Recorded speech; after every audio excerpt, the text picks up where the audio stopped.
Something for the weekend on Saturday. Very sad news about the UK TV presenter Fiona Phillips. Do you know the blonde girl? I loved her on the telly. She used to GMTV and very personable. Well, she's been diagnosed with Alzheimer's at the age of 61. She thought that it was symptoms of menopause, you know, like the brain fog. But no, she's had her diagnosis. And Dr.Laura O'Philpin is here from the Alzheimer Society of Ireland.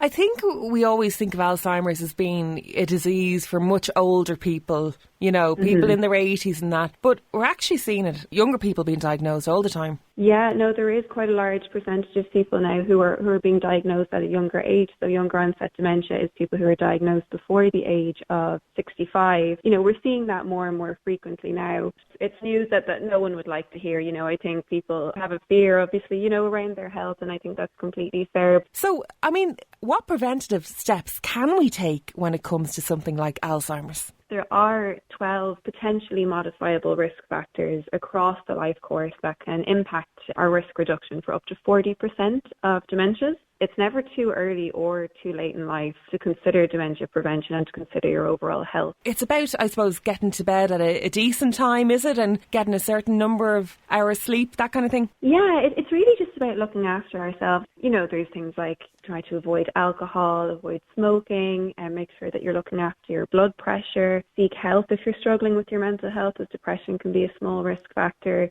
Stay engaged with your family, your friends, and your community, because social isolation can be a risk factor. You know, staying physically active. But another one I wanted to highlight to you actually is uncorrected hearing loss is actually quite important. So if you're struggling, or if you or any of your listeners are struggling with their hearing, it's really important to go and get that seen to, because that can be a risk factor for what they think of up to 8%.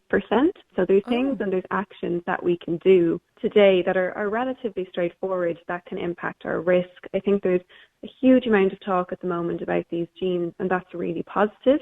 But it's also really important to remember that some people who have one or two copies of that APOE4 gene never go on to develop dementia. And similarly, many people who do have dementia don't actually have those genes. So if someone was to find out that they have those genes, yes, they do have a slightly higher risk, but it's certainly not a diagnosis or a determinant of having Alzheimer's disease or going to get Alzheimer's disease or dementia. Right. Because you'd wonder, like, I mean, if someone offered me the test, would you even want to know that you're going to get something like that? Would it change the way you live your life? I don't know. Keeping your mind active must be quite important. And I know for a few years there was a big push on puzzles and crosswords and Sudoku and all that kind of thing. Yes. I mean, with dementia, sometimes it's the synapses, which are the connections in our brains, and they can slowly start to deteriorate over time. So doing different things and challenging your brain definitely supports those synapses to keep active and to keep moving. You know, one of those wouldn't necessarily be a specific risk factor that's been identified, but, you know, it's similar to kind of cancer and other things where we can't argue that living a healthy lifestyle can certainly improve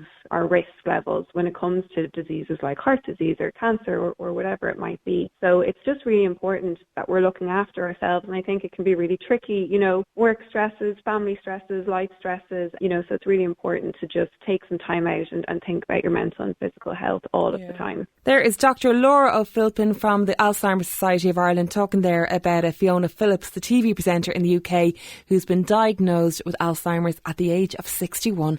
It's Ireland's Classic Hits Radio.